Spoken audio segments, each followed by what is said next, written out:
nama mvuga ngo burya umuntu asenga usaba kubera uriho. N'umuntu yababaye, ijambo ry'Imana riravuga ngo iyo mubabaye musenge, niyo munezerewe mutazira Imana muririmbe, mushime Imana. Biragoye, ndazi ko ngaha turi ngaha hariho byinshi twaba dukenye. Ndazi yuko hariho byinshi imibereho yacu yoba yifuza. Hari ibyo wifuza, hari ibyo nifuza, hari ibyo buri muntu yifuza udukurikirana yo bari karifuza. Ariko reka ndababwire ngo tuvyifuza kubera turiho, turiko turanahema. N'abafise ibibazo bagira umwanya wo kubabara kubera bariho. Izi mpemu bana b'Imana duhema ni ikintu gikomeye cyane, nta numwe azisaba. Ndazi ko mwese murashobora kuba mufise ibyo musaba Imana, ariko ico ntaco dusaba.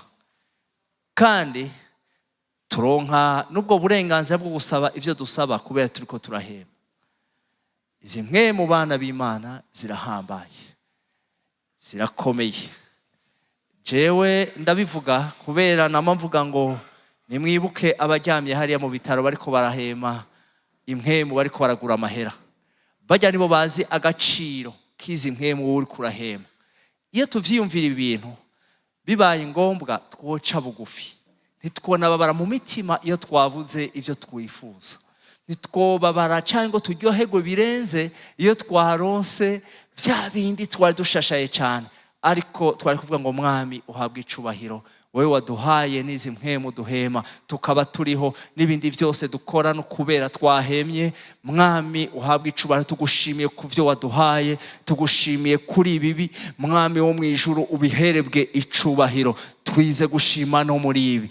Burya tuvyize kwishima muri ivyo, ndababwije ukuri Imana yoryoherwa mu mutima wayo, nibirenze ivyo yobidukorera. Ariko twige gushima mu bikomeye Imana yakoze. Burya ibikomeye si vya bindi twifuza, ibikomeye si vya bindi uri kuriyumvira, ibikomeye si vya bindi witeze, si ya migambi ikomeye ufise. Ahubwo ibikomeye ni izi mpemu yaguhaye.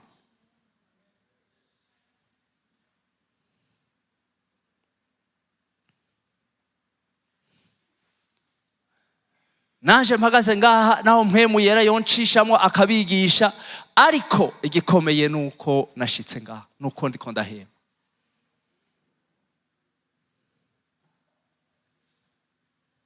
Ndashaka umunsi umwe muzoganirize abantu bariko baragura impemu baryamye hariya mu bitaro, imiringoti y'uguhema yabo yafunganye, mubaganirize mwumve. Ibi vyiyumviro dufise je ndavyita ngo n'amayirizyo. Ibi bintu dufise turiko turiyumvira imigambi dufise, ibi bintu bidushavuje mu mitima yabo no mu mitwe yabo, mu bwenge bwabo byafuditse.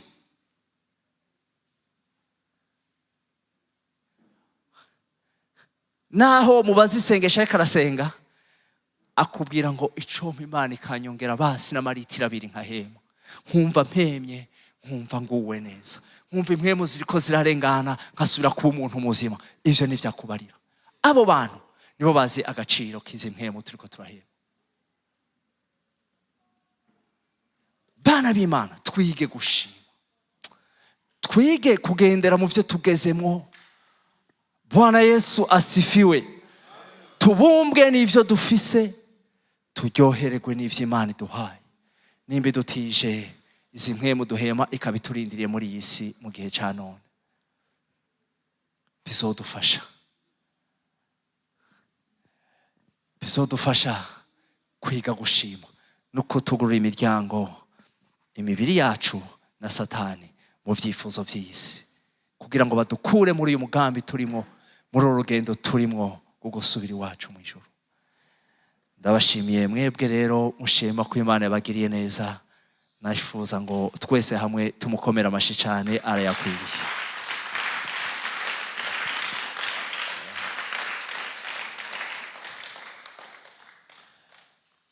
Turashima Imana rero ko isubiye kutwemerera ko tugira umwanya mwiza wo kwiga. Nibaza ko mwese inyigisho turimo ziriko zirabafasha, kandi ngo nibaze ko nta jambo rifa ku Mana rizira ubusa. Bwana Yesu asifiwe. Nibande tumaze imisi twifatikanya muri izi nyigisho, twariko turajana muri izi nyigisho tumazemo iminsi, twariko turiga kwa kane ni bande abo tumaze iminsi turiko turigira hamwe.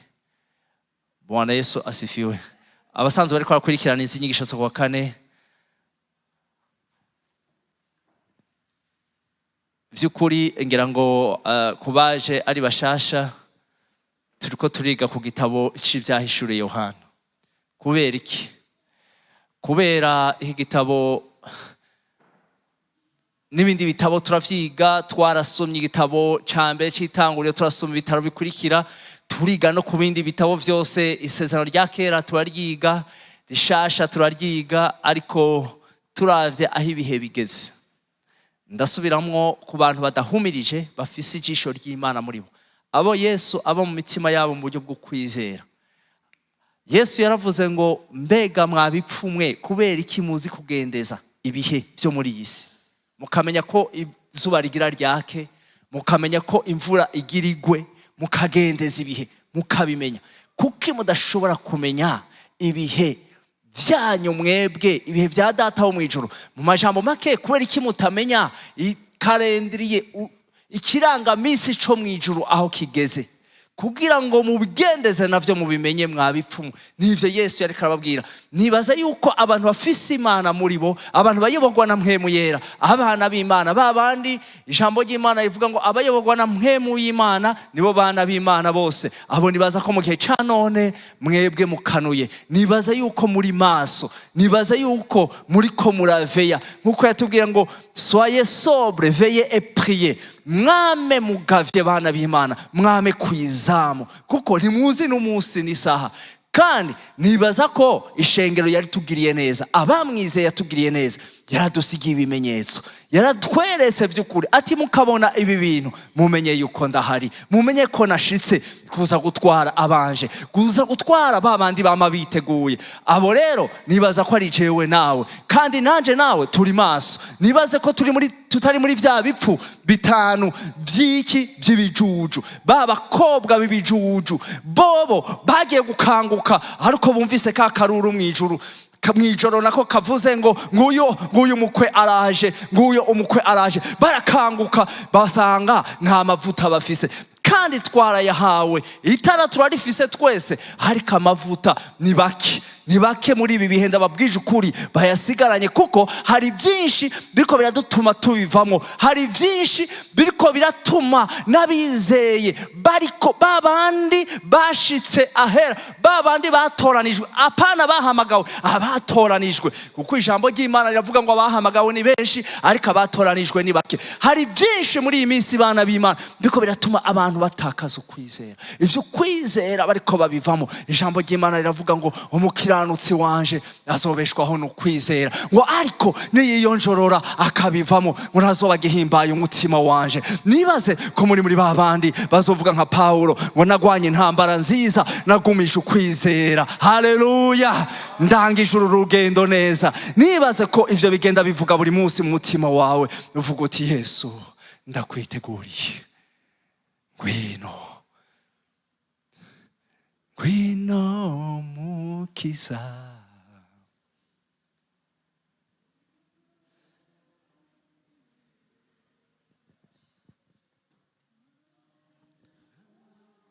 Kabane fise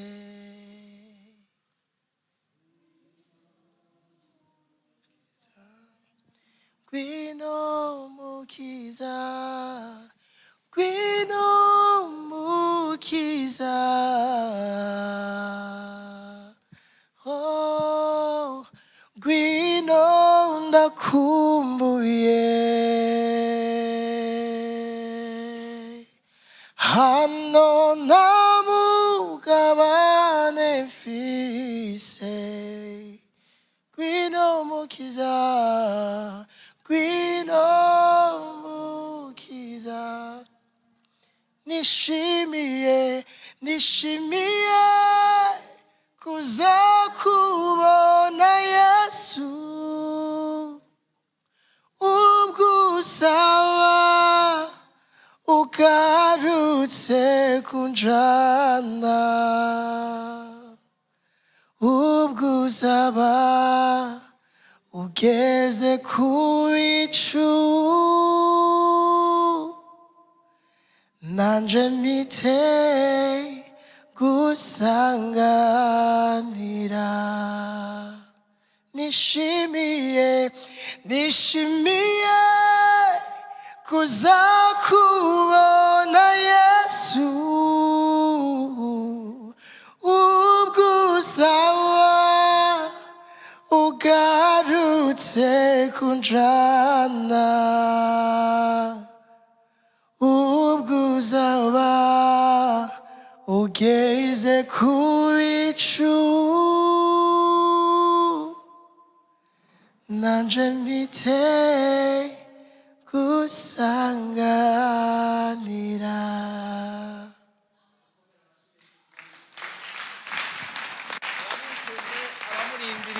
Abamwiteze abamurindiriye dukomere amashi menshi uwo mwami.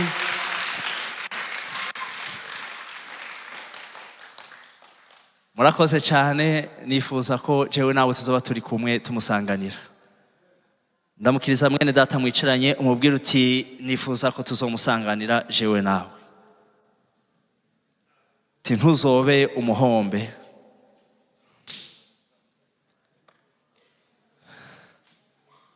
Haleluya.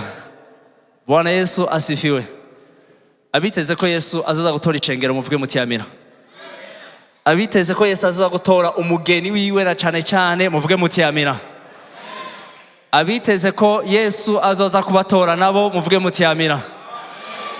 Abumva ko naho Yesu yoza ubunyene ari kibazo bogenda muvuge muti amina. Umukomere mashini we biduhaye kandi niwe tubikesha byose tubishobozwa nawe aduhereza inkomezi icubahiro n'iki wawe mwami Yesu. Ego nico catumye twizera, naco catumye tugumya ukwizera. Rero turiko twiga iki gitabo kubera iki? Kuko nubundi turiko turaheraheza imisi yacu ngaha mwisi. Ndazi ndabivuze gutyo ni bake bavyumva, ni nabake bavyemera.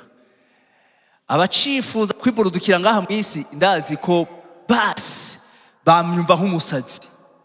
Ariko abafise ijambo ry'Imana mu mitima yabo, abakurikirana ivyanditswe bagakurikirana ivyo Kristo yadusigiye, ibimenyetso ishengero Yesu yaduhaye, ndazi ko muri magabo, ndazi ko mushobora kunyumva neza kandi ko turi kumwe kandi ko tujana. Bwana Yesu asifiwe. Hari n'igihe abantu bibaza ngo ibi bintu tubivuga kubera sinzi ko ari twe bakene ba mbere ngaha ku isi. Habanama, ndashima Imana n'ivy'isi yarabiduhaye. Si twebwe bakene ba mbere, si twebwe bashonji ba mbere, si twebwe tugowe nyuma ya mbere y'abandi bose ngaha mu isi, ariko turamwiteguriye kandi afise igishika. Uwo munsi si jewe nzobona ndawubonye. Bwana Yesu asifiwe.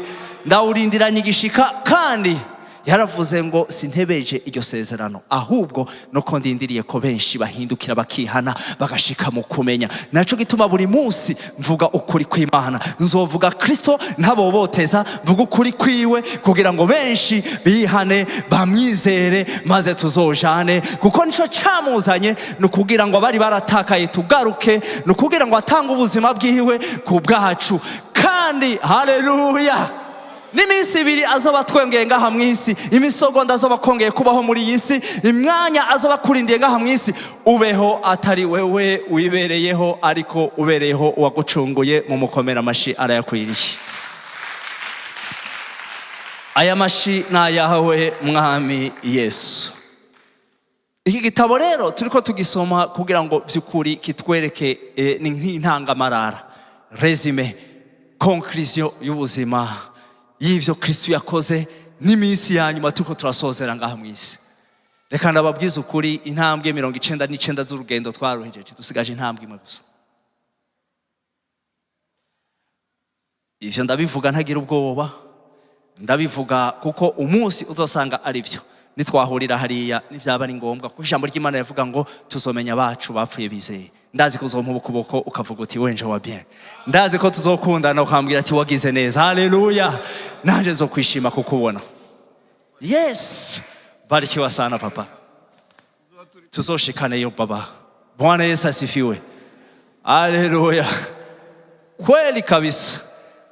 nico gituma nshaka ko aya majambo tugiye kwiga umwami Yesu anshoboze muyumve kandi mpwemu yera abasigurire vy'ukuri. Ibi bintu turiko turiga vy'ukuri. Murabona turafise ikibazo cyane cyane, jewe sinzi ico kibazo aho cavuye. Turafise ikibazo cyo kudakunda ijambo ry'Imana. Turafise n'ikibazo cyane cyane muri Afrika, sinzi ko ari inzara nyinshi, sinzi ko ari ubukene bwinshi. Turafise ikibazo gikomeye cyane cyuko ibintu vyanditse muri ijambo ryera, ijambo ry'Imana bitugora cyane vy'ukuri gusobanukirwa. Ico kibazo turagifise. Jewe ndasaba Imana yo mwijuru yatwemereye ngo azoduha mpwemu yera kugira twigishe. Uwo mpwemu niwe Kristo, kuko Kristo yaravuze ngo aya majambo ndababwira niyo mpwemu kandi niyo bugingo. Ubwo bushobozi buri muri iryo jambo butwigishe dusobanukirwe, tumumenye, tumenye icatumye aza kudupfira, tumenye uburebure bw'amajepfo bw'amajaruguru bw'impande zose z'urukundo rwiwe, tumenye uwo Kristo, tumenye bana b'Imana icatumye adukunda agatanga ubuzima bwiwe. Ndifuza ngo tukimenye, kuko nitwabimenya vy'ukuri Satani ntazodufata gutya ngo atunywesha ibirohe vyose, ivyo yishakiye vyose abifata tugotomere natwe tuvuge tuti amen. Oya, ahubwo tuzomenya ko twanyoye, twariye wa muzingo, twariye ko yarawuriye ngo yumva ngo urasosa, uwo muzingo ngo arawumira ngo yumva ngo uramusoseye, aravuga ngo usumvya ubuki gusosa. Uwo muzingo niwe Yesu Kristo, niwe jambo ry'ukuri. Uwo niwo nifuza abana b'Imana, haleluya, kwaba mu mutima wacu agwiriye, nkuko Paulo yavyandikiye Abakolosayi, aravuga ngo ijambo ryiwe ribe muri mwebwe rigwiriye kandi rifise ubushobozi, rifise n'ubwenge bwose. Iryo nizoshobora kubamurikira ribayobore. Bana b'Imana, muri ibi bihe mumenye yuko turi mu bihe isi kiraja mu mwijima, ikija mu mwijima ukomeye cyane,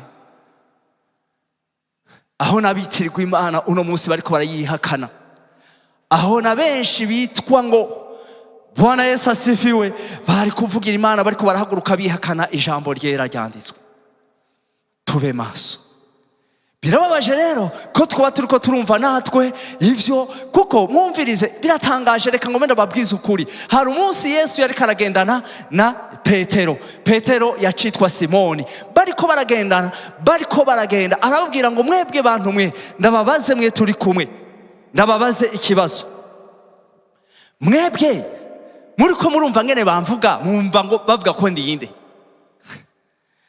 Baramwishura ngo bamwe bavuga ngo uri Eliya, abandi bavuga ngo urahanuza, abandi bavuga ngo abandi bavuga sawa. Hanyuma namwe turi kumwe muvuga ko ndiyinde?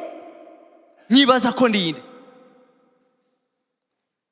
Simoni, kubera Simoni ntiyagira n'umwanya. Simoni no kuvuga ngo umubingo yama ameze gutya direct abarishuye, aravuga ngo wewe uri umwana w'Imana nzima.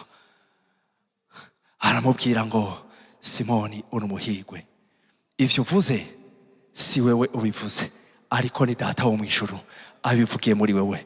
Data ni mpwemu kandi n'abamusenga ni mpwemu. Nawe Simoni uri umuhigwe, ni mpwemu yo mwijuru, ni Data wo mwijuru abivugiye muri wewe.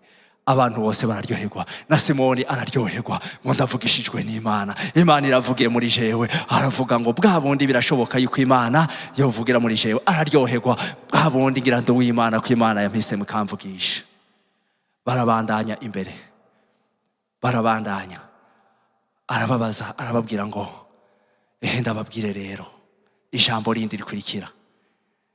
Wa mwanya wanje wo gupfa urageze, harageze ko nja Yerusalemu kugira ntange ubugingo bwanje, kugira ngo ntange amaraso yanje, kugira ngo ndabacungure urupfu mwari mufise maso y'Imana, kugira ngo ncike ikivume ku musaraba, maze umuvumo mwari mufise uzokwizera umuveko, maze ncike icaha, kugira ngo abari bafise icaha mu maso y'Imana bazonyizera bose, icaha kizobaveko. Harageze ko nja kuri wa musaraba.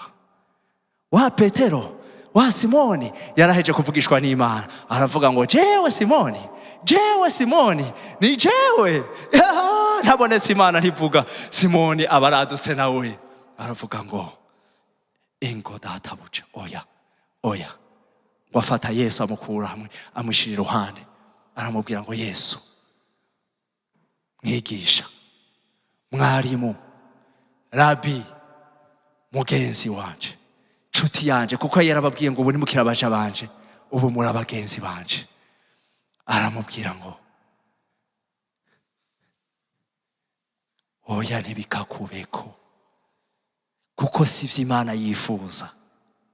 Ntibikakubeko. Uwo muntu yaraheje kuvugishwa n'Imana, mu mutwe yari afise ko akiri karavugishwa n'Imana, kandi amajambo yaravuze Simoni yari amajambo meza. Ntivyari vyiza ko Yesu apfa. Ijambo ryo gupfa si ijambo ryiza. Dupfe kuri kamere, tubeho Kristo abeho muri twebwe. Mugabo gupfa ukava muri isi kubura wawe si ikintu kiryoshe, nukumva si ikintu kiryoshe co dushikira mu miryango yacu, ko co gushikira mu buzima bwawe. Simoni aravuga ngo oyaye si vy'Imana yifuza. Kubera murasoma neza niko handitse ngo si vy'Imana yifuza. Kubera iki? Yarazi ko yavugishijwe n'Imana. Amabandanije avuga ngo si vyo Imana yifuza. Imana yifuza kubaho. Kumbe iyo Yesu ataza kuba ngaho, n'abari ngaho bose bari kwibaza ngo Simoni acari karavugishwa nande? N'Imana, kuko yaravuze ibintu vyiza. Yesu gusa niwe yaciye amubwira ngo mva inyuma Satani. Iyo ataba Yesu yarahari, bose bari kwibaza ngo Simoni ariko abandanya avugishwa nande? Na Simoni ubwiwe yari kwibaza ngo ariko avugishwa nande? Burya nivyo birashoboka ko Imana ishaka kuvugisha rimwe, ariko tube magabo. Simoni yaza kwibuka ko Yesu yababwiye ngo haleluya. Iyo aza kwibuka ko avuga ngo ehe nguru rushengero, Bwana Yesu asifiwe, rugiye gusambuka ariko mu minsi 3 nzoba ngize gute? Iyo aza kwibuka yuko hari umugambi Yesu yababwiye ko abwirizwa gupfa kandi nyuma y'iminsi 3 akazuka, iryo jambo ntacyo yari kuvuga. Naho vyari biruje muri we, yari kumenya ngo misio ikazanye Yesu ni vyiza ko yopfa kugira ngo nanje haleluya nshobora kubona uburenganzira bwo kuzoshika iwacu mw'ijuru, kugira ngo mu maso y'Imana icaha kiveho, kugira ngo ndonke uburenganzira bwo kwizera, icaha kiveho mu maso y'Imana, umuvumo umve ko mu maso y'Imana. Haleluya. Rwa rupfu rumve ko mu maso y'Imana. Nizere ko yapfuye mu kibanza canje, nizere ko yacitse icaha mu kibanza canje, nizere ko yacitse ikivume mu kibanza canje, maze mw'ijuru banyemere ko ndo mukiranutsi. Ivyo yari kubimenya, ntiyari kwemera ko avugishwa na Satani. Yakavuga ngo Yesu niwe yamubwiye ngo Simoni, aho si wowe uvuze, ni Satani avuze. Satani mva inyuma, time un scandale. Mwumve bana b'Imana, ahantu hariko haratugora muri iyi misi, n'abitwa ngo n'abana b'Imana kubera yavugishijwe ejo, ngo n'abakozi b'Imana, n'abigisha kubera yavugishijwe ejo, kubera Imana vyaciyemo rimwe, n'uno munsi baracibaza ngo n'Imana. Kumbe Satani ariko avugira muri bo. Uzomenya gute yuko ivyo uvuze ari Satani avugiye muri wowe? Ni igihe uzobisuzuma mu ijambo ry'Imana ugasanga biranyuranye gose n'ubugombe bw'Imana, n'ijambo ry'Imana, n'umuco w'ijambo ry'Imana, n'ubugombe bw'Imana. Menya ko Satani yavuze. Bana b'Imana, namwe abumva, natwe abumva, natwe abavuga twiyubare, natwe abumva twiyubare, tuzava dusanga twumvije Satani, tukibaza ngo tuko tumva Imana. Nayo mpamvu Imana ikirakaza iri jambo mu mitima yacu, kugira ngo rigwire mu mitima yacu, rigwiriye tugendane naryo, ritubere umuco, ritubere inzira. Buri mwanya turivuge, buri mwanya turiserure, mu vyo tuvuga, mu vyo dukora, aho tuba, mu vyo turaba, mu ngeso nziza tugenderamo, mu ngeso zacu zituranga. Tuyoborwe n'ijambo ry'Imana. Abo nibo bazonesha, abo nibo bagiye guhezura urugendo neza, abo nibo bazonesha iyi si, abo ndababwije ukuri bazogumya ukwizera bahawe n'ubutumwa bwiza twahawe na Kristo. Ingeso nziza yo mw'ijuru izoba muri bo, bwa buzima Yesu yatuzaniye budasagutse buzoguma muri bo, bashishikare kugenda ari umuco w'isi n'umunyu w'isi. Abo bariyubara mu vyo bavuga, baturuna barazunguza ururimi rwabo mu kanwa kabo imbere yo kuvuga inshuro 7.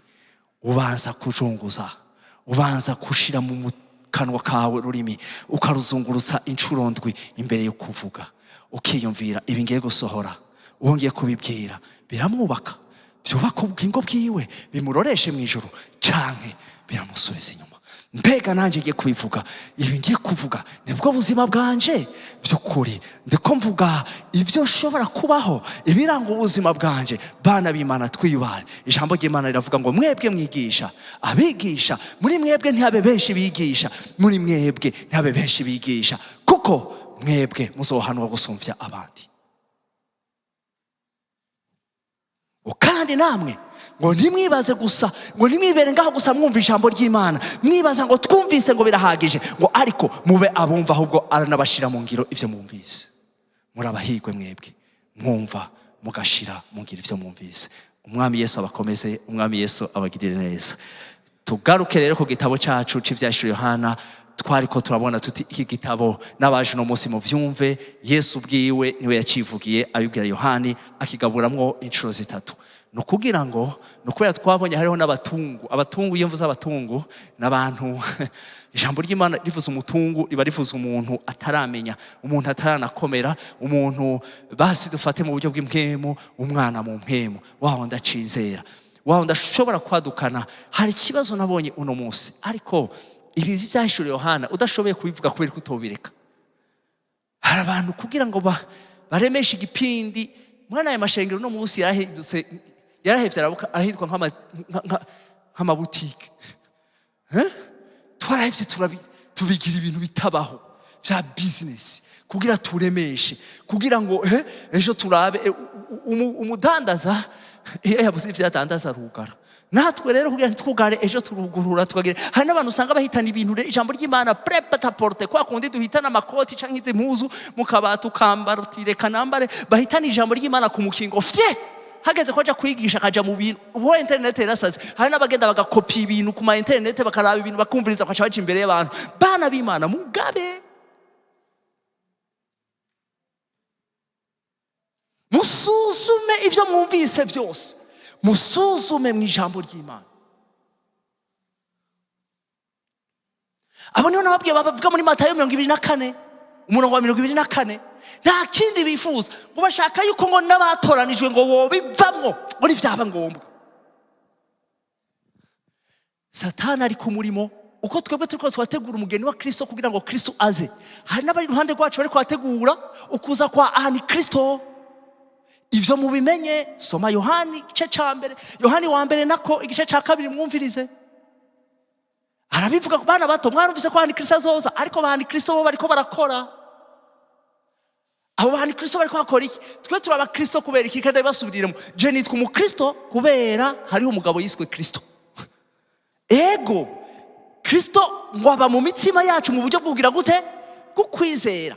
Twebwe ntukiri aba Kristo, abafana ba Kristo, abakurikira Kristo, nkuko intumwa za mbere bari bahari atarabapfira. Babandi ba mbere bari aba Kristo, bari abakurikira Kristo. Ariko amaze nico gituma na Petero nako Simoni tweko turavuga, yari mu bingo, yari bwakomere, harageze n'igihe aramwihakana.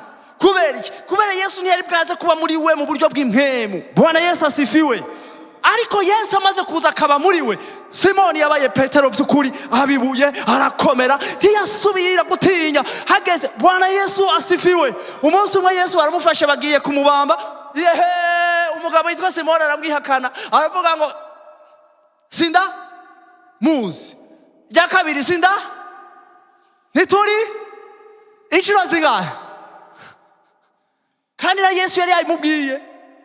Ariko haleluya, mpwemu yera amaze kuza, Yesu akaza muri mpwemu yera akaba mu mitima yabo, muvuge muti amina. Petero yarahinduye strategy. Hageze ko bamwica aravuga ntimunyice gusa, ariko sishaka ko munyica nkuko umwami wanje mwamwishe, sishaka ko mumbamba, oya mumpagaritse gutya, ariko mugire gute? Muncurike. Ariko muva ubwo bushobozi yabukuye he? Ubwa mbere yanatinya gusa agihakana Yesu, ariko amaze kuronka ubwo bushobozi muri we. Bwana Yesu asifiwe. Wonyene niwe yisabira n'ingena za gupfa ahubwo muncurike, muncurike, muncurike. Ubwo bushobozi turabukeneye bana b'Imana, ubwo bushobozi turabukeneye. Haleluya. Bizodutuma tutihakana umwami Yesu, tugendera mu kuri kwiwe, kandi ijambo ryiwe ntituzotinye kurishingira intahe. Muvuge muti amina. Abiteguye gushingira intahe Yesu Kristo, muvuge muti amina. Rero iki gitabo nico kiriko kiradufasha, turiko turasozeramo, kuko turiko turasozera n'ibihe vyacu ngaha mw'isi.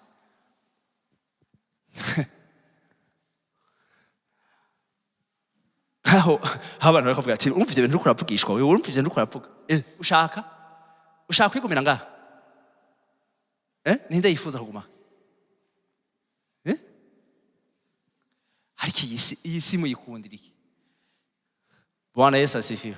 Ndasubiyemo, sindiko ndavuga gutya kubera jewe nkenye wa mbere ngaha kw'isi, canke ari jewe mfise ibibazo vya mbere ngaha kw'isi. Oya, hari n'abansumbye, mugabo kubera nzi ko umunezero, ivyiza mbikiwe biruta umubabaro ndiko ndaca muga muri isi. Ivyo vyiza arivyo ndiko ndasingira, nkabiraba nkavuga ngo haleluya, reka ndabibemo kandi ndabibemo igihe kidashira. Nawe ndabikwifuriza kuzobibamo. Ndakwifuriza kuguma ngaha mw'isi. Malere amo. Nzobona ibara. Ninakwifuriza bisa n'ivyo. Nuzo kwifuriza bisa n'ivyo wese mu buryo bwose yo kwifuriza kwibera mw'isi, ukanywana n'isi, ugakundana n'isi, ukumva kuguwe neza, Imana igukunda kubera uguwe ngaha mw'isi. Malheur à lui, à cette personne, elle est maudite. Uyo muntu, haleluya, Yesu yaje kugira ngo amina. Bwana Yesu asifiwe. Ashitse umugambi wiwe, abari baratakaye kuva kera arabe ko bogaruka. Mission yabaye kuri Adamu na Eva, Satani akamuhenda umwana w'umuntu akava ku Mana, arabe ko yoshoboka umwana w'umuntu akagaruka, kandi yarabishoboye. Kuko Bwana Yesu asifiwe, ya shusho y'Imana itaboneka yari yaratakaye mu gihe cande ca Adamu na Eva. Kuko Imana yararemye umuntu imuhemukiramwo impwemu y'iki?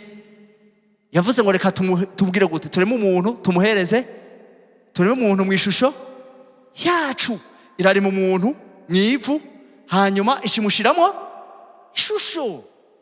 Yarahejeje umuntu ukwayo, ukwiwe mwivu, hama mu nyuma kubera yemenga umuntu mu ishusho yacu, ikimuhereza iki? Ishusho yayo. Ishusho ni iki? Ni rya mpwemu y'ubugingo. Soma mu Kolosayi igice ca mbere mwumvirize ngo Kristo ngo niwe shusho y'Imana igira gute? Itaboneka. Nukuvuga ngo Bwana Yesu asifiwe. Kandi ijambo ry'Imana tubwira ngo Kristo niwe bugingo bwacu.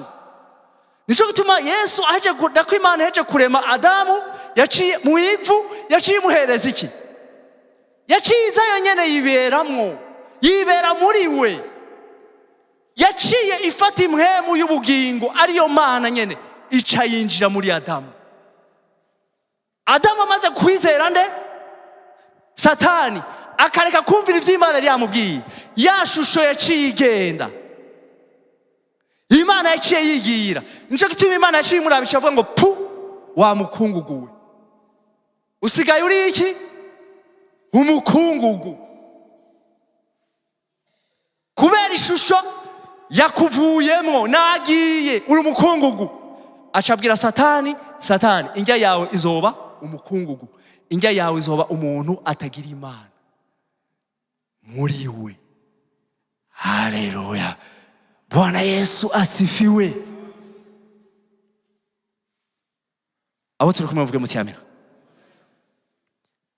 Abo turi kumwe muvuge muti amina. Nico gituma Imana itigeze ireka umwana w'umuntu, yagumye imugerageza. Umwana w'umuntu yatakaje, ariko umwana Adamu na Eva bamenye gute ko bambaye ubusa? Kubwa mbere barasanzwe bambaye ubusa.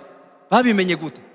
Nukuvuga ngo iyo umuntu adafise Imana muri we, Imana kugira ngo isubire, nivyo yagumye igerageza kuva kera n'amategeko yazana n'ibiki vyose, yagumye ishaka ngene umwana w'umuntu yosubirana bwa buzima Adamu na Eva bafise bataracumura. Nico gituma mwumve bantu mwe, ngo igihe ngo tuzogenda kumusanganira Yesu, ngo igihe Yesu azohishurwa, ngo tuzohindurwa ngo duse ngo nawe, ngo uyu muwambibiri wambaye ugupa, wambare ukudapfa. Haleluya.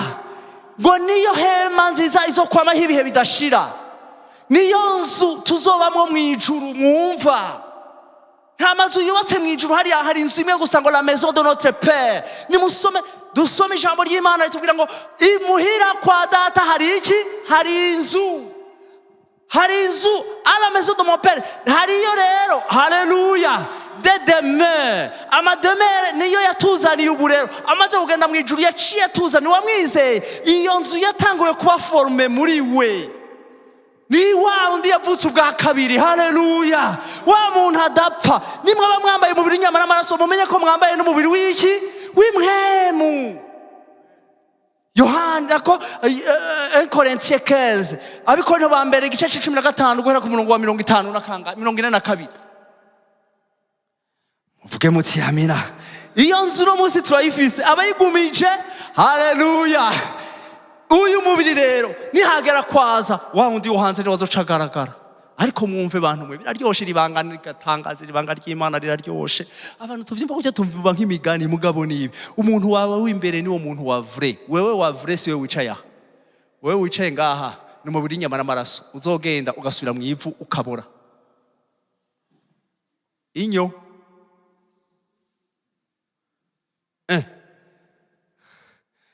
wewe ngo ariko aravuga ngo nubusa gusa ngo uyu mubiri.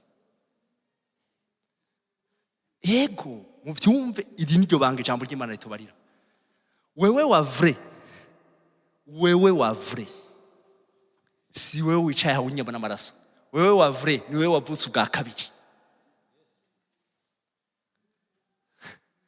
Ni wewe muntu wa vrai. Uyu mubiri twambaye ngo nubusa gusa. Paulo we ko yajisha amahema yo wise ngo ni iki? Ngo ni yawugereranje ni ihema ngo ritabuka, ngo ridafise inkomezi. Naho yawugereranje na wa mubiri wundi. Ngo mubiri yawise ngo ni edifice. Edifice nukuvuga iki? Nuvuga ngo inzu ikomeye yubatswe mu bintu bikomeye, izokwamaho ibihe bidashira. Iyo nzu niyo twubaka, niyo dufise, iyo niyo twizera ko tuzobamwo ibihe bidashira. Ngo mugabe igihe Yesu yaje, ikintu kiryoshe rero nuko niyo nzu rero niyo yavure wewe. Iyo shusho ufise mu mubiri w'inyama y'amaraso, muvyumve, iyo shusho ufise mu mubiri w'inyama y'amaraso n'umubiri wawe w'impwemu nizo ufise. Kubera iki? Ijambo ry'Imana riravuga ngo tuzohishuwe, umunsi yahishuwe ngo tuzohindurwa duse nawe. Umunsi Yesu ngo yazuka, azukanye umubiri udapfa, baramubonye baragira gute?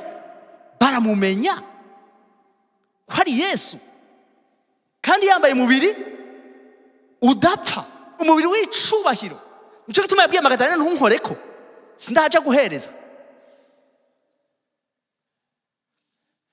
Murazi ibi tubivuga kubera iki? Kugira ngo aya mabanga yose Bwana Yesu asifiwe adukomeze, aduhe kugumya kwizera, bidutirigare ngo dusubire inyuma. Turabyibutsanya ivyo tubikiwe kugira ngo ntihagire ibindi biza kukubesha. Mugabo Bwana Yesu asifiwe, nutitwaye neza muri uyu mubiri nyamara amaraso, uyu mubiri wundi ntawazoroha. Kuko ijambo ry'Imana rivuga ngo uyu mubiri udapfa uzokwambara ukudapfa, uyu mubiri ubora uzokwambara ukutabora. Uyu nyene mugabo ufashe nabi na bugingo n'ubu, uko kutabora n'uko kudapfa ntabyo uzobona. Tuvyibutsanye navyo. Nico gituma n'Imana, reka ndababwiza ukuri, Bwana Yesu asifiwe, haleluya. Nico gituma Imana irantangaza. N'aya mateori avuga ngo burya ngo Imana iraba mu mutima gusa, nibyo. Ariko nagenda bwiye ngo Imana iraba mu mutima niraba no mu mubiri, kuko umutima waremwe n'Imana n'umubiri waremwe nande? Ego. Ni gute Adamu na Eva bavuye ku Mana, bacumuye, Imana yagiye kubaronderera inshato zo kwambara. Bobo baragiye barafata ubuki, bamaze kubona ko bambaye ubusa, kandi bari basanzwe bambaye ubusa. Bantu b'Imana, hari ibintu tubona kubera Imana tutayifise, tutari dukwiye kubona kandi byari ngaho. Burya abantu, Bwana Yesu asifiwe, abantu bafise Imana bavutse ubwa kabiri, ubuzima bwabo buri mu ijuru. Ivyo muri iyi si siho bari. Imana iturindiye ngaha mu isi, ivyo ishaka ko dukora nivyo dukora. Ivyo ishaka ko dukora yaremye n'isi, iyo umuntu ari mu ijuru afise ubuzima bw'ijuru naho aba ari ngaha mu isi. Haleluya! kubera isi yaremwe n'Imana, Imana irakorera no muri wewe vya bindi bisa n'ivyo abo mu isi bariko barakora, nawe Imana ikabigukoresha kandi ikabikora neza, mugabo uhagaze neza. Nico gituma yavuze ngo babiri bazoba bariko barasya, umwe azogenda uwundi ego. Tuzoba turiko turavura jewe nawe, tuzoba turiko turamekanika twebwe nawe, uri umumekanisi ndi umumekanisi, mugabo umumekanisi umwe agenda uwundi agira gute? Yes! dutandukaniye he? Abamekanisiye batandukaniye he? ngo babiri bazoba bari mu murima, umwe azogira gute? Azogenda uwundi, abo bari myigu batandukaniye he? uwo yagiye arushije iki wasigaye? ko bariko bakora bimwe bose, nukuvuga ngo twabikora. Bwana Yesu asifiwe. tukarima kandi kurima nico kimwe, mugabo hariho uri kararimishwa n'Imana, hariho ufise ubuzima bwo mwijuru buriko buramugida wewe, ari telekomande n'ubuzima bwo mwijuru. n'Imana iriko irakora, si we ariko arakora, niwe ashobozwa vyose na Kristo amuhereza iki? Inkomezi. muvuge muti amina. abo ni Imana iriko iradushoboza, iriko iraduhamagarira kuba uno munsi bana b'Imana. aho isi iriko irabora mu biturire n'ibindi bintu byose, isi yaboze, ibikorwa vyo muri iyi si vyabaye korompi, habayemo ibintu bitagira umutwe n'amaguru. ariko haleluya, Imana irakeneye abayo bakora vya bindi mugabo kabikora uko mwijuru bifuza. muvuge muti amina. ego ukavuga muri situation uko abo hanze babivuga ntabari kubivuga wewe, uko babibona ntabari kubibona. ubibona uko iwanyu mwijuru babibona, kuko iwanyu ni mwijuru. wewe babibona gute? babivuga gute? kandi reka kugira ubwoba bwo gushingira intahe iwanyu mwijuru. vous êtes les citoyens du ciel, témoignez pour votre pays.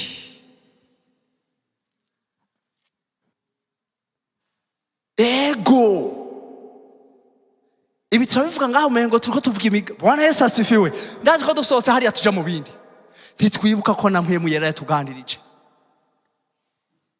uraza gushika uko usanga bariko baragira amakomantere nawe ni kuyagira, uko bavuga ibintu mu kazi, uko bakora abandi, uko vyayoberanye. hageze ko twama ivyamwa vyiza tugashingira nta Yesu Kristo, tukemera tukamererwa nabi. ndabibutse ko Yesu ariko ararondera imisukoni yama mu gihe cici. ayindi misukoni yose yumye, araza ku musukoni wiwe akavuga ati, wa musukoni wanje, wewe ntuvana n'ibihe, wewe ntuvana n'ibihe. naho ici ryoba uguma wama, naho isi yokuma, naho vyogenda nabi, naho vyomera gute, wewe uguma wama, wewe uguma uhagaze, kuko wewe si uriho uteye kuri rwa ruzi, y'amazi y'ubugingo atemba ava muri wewe. Bwana Yesu asifiwe. ni mwebwe Imana iriko irarondera, ni mwebwe ishaka. aho abandi bakoma induru ngo biranse, mukavuga uti wapi? haleluya. kubera iki? ntaradukura ngaha mw'isi, aracaturindiye ngaha mw'isi, aracaturindiye ngaha mw'isi, aracaturindiye ngaha mw'isi. aya mabanga nimutayamenya, muraza guhinyuza ijambo ry'Imana, muraza kuvuga ngo mbega ejo nzorya gute, ejo nzobaho gute? kandi Yesu yaravuze ngo ntimukiganyire ngo ejo tuzorya gute, tuzobaho gute. ni ijambo ry'Imana ryanditse. bana b'Imana, ndabasabije ikintu kimwe, reka ijambo ry'Imana ribe muri mwebwe rigwiriye, mwiyubare. ibiriko biraba muri iyi minsi, turi mu kigeragezo, turiko turageragezwa n'umugwanizi. mumenye ko Satani yagerageje Yesu agerageje muri ministeri. mumenye ko muri iyi minsi turi mu minsi ya nyuma, turiko turageragezwa mu rwego rwo hejuru, kandi ariko adupimira no muri vyinshi, no mu ijambo ry'Imana. mugabo rihinyitse, wewe yagoretse kugira ngo atugwishe, kugira ngo arabe ko twobivamo. turiko turageragezwa muri iyi minsi. nimutahumura amaso, murabe neza, murabe neza. ivyo Kristo yanse ntimuzovyakire. yaravuze ngo nageragejwe nkamwe mu buryo bwose, ariko sinigeze nkora icaha. bana b'Imana, nimugumye muri vyose, haba mu ngeso, haba mu mibereho, haba mu buzima bwo muri iyi si, gerageza abana b'Imana mugumye ukwizera, kwana intambara nziza yo kwizera. Ijambo uzi ko data yavuze wemere urishire mu ngiro. Wotumubira umubiri, wotuma urugingo rwawe rukuvako, ariko azoronka ubugingo budashira, ugashishikara kubana na so wawe mu ijuru ibihe bidashira.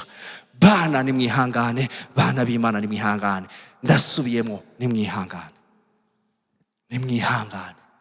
Ndazi ko isi ivyo yakoze ni bake babibona. Ibigeragezo turimo by'ubuzima bwo muri iyi si, ibigeragezo turimo byo mu buzima bwo muri iyi si, si twebwe twabiteje, ariko vyateguwe kuva kera. Ab'Imana barabizi, barabisobanukirwa, ariko ni bake babizi yuko vyateguwe kugira ngo duce mu bihe bitoroshe, duce mu bihe bitoroshe. Ariko twigumye tuvyibuke. Nimwaronka ivyo murya, mukaronka ivyo mwambara, umwami Yesu akaba abarindiye ngaha mw'isi, akabarindisha ivyo. Ndasubiyemo, nimwaronka ivyo murya, mukaronka ivyo mwambara, umwami Yesu akaba abarindiye ngaha mw'isi, data wo mw'ijuru akaba abarindiye ngaha mw'isi. Nimwihangane, nimwihangane, nimwihangane, mwihangane.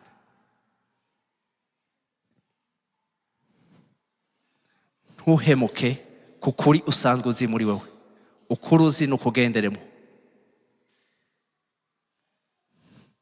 Ndabivuze buhoro buhoro kubera nzi ingene benshi muri iyi minsi bitoroheye abahisemo kugendera mu nzira. Ushaka ubugingo bwiwe kubugumya azobubura, ariko ushaka kuronka bwa bundi budashira niyambura ubwiwe akurikire Kristo, yemere ivyo Kristo yatuzaniye. Tuje ku ruhande rwa Kristo, ntazodukoza isoni. Ibi tuvuga si imigani, muzobibona mu minsi. Ndazi ko abihanganye mureke kumvira imibiri yanyu ivyo yifuza, twoye kumvira imibiri yacu ivyo yifuza. Oya, kuko na Satani yifuza ivyifuzo vye, akunda ivyifuzo vy'abana b'abantu.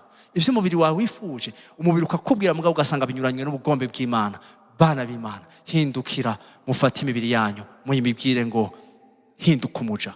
Ubwira uti tekereza, ubwirizwa gukora ivyo data njakariye ambwira, ivyo mpemu wera ari muri jewe ambwira, ivyo Kristo ari muri jewe ambwira. Bana b'Imana, nimwige ico kintu, mwige kubwira imibiri yanyu ngo tekereza. Numa wige gutegeka umubiri wawe uhindura umuja. Muvyige bana b'Imana, muvyige kugira ngo ntimuzave musanga mwabaye diskarifiye namwe, ntimuzave musanga mwavuyemwe muri babandi. Mwihangane bana b'Imana, mwihangane, mwihangane. Murabona ko uno munsi twiga ntitwize, Bwana Yesu asifiwe, ariko mpwemu yaratwigishije ivyo nyene. Nanizi ko turi busubiremo, haleluya, tukabandanya ivyo amafete twabonye kubera navyivuga kutariko, hama tukabandanya rero. Bwana Yesu asifiwe. Kuwa kane ariko muzoze, ndabemereye tuzoshika muze hakiri kare, dutangure kare. Ndazi yuko tuzokuramo ibintu byinshi kandi bikomeye abakeneye kwiga, kandi mugire yangeso nziza. Muzane amakaye muze murandika, navyo ni vyiza, kuko si mwese mufite amatelefone ngo muze murumviriza. Muzane. Hanyuma nagira ngo kubera nabonye ikibazo kihari muri iyi minsi, je sinzi niyo biva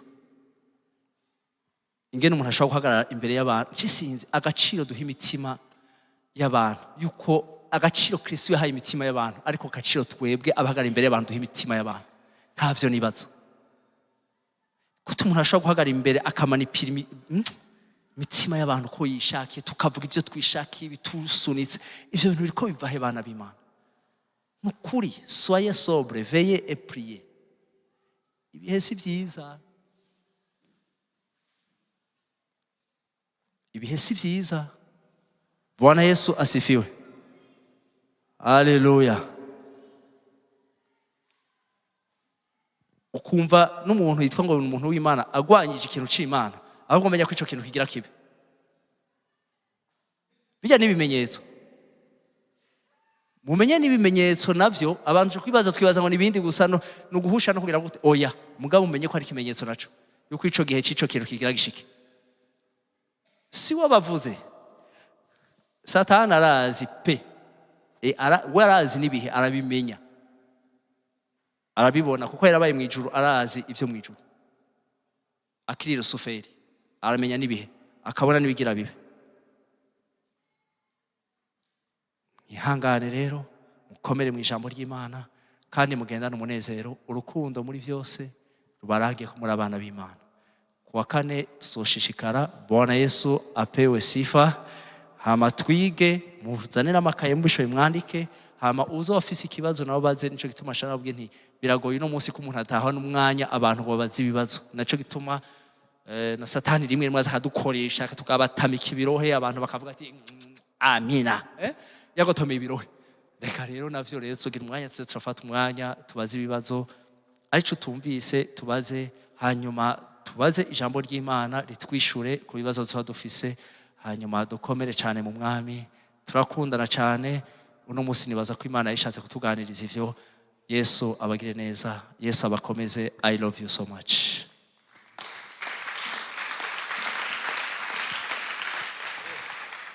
ariko uwo bafise ikibazo c'inkora mutima ntareke kukibaza tuce turangiza amasaha yacu yageze nibaza ko tuzobandanya next time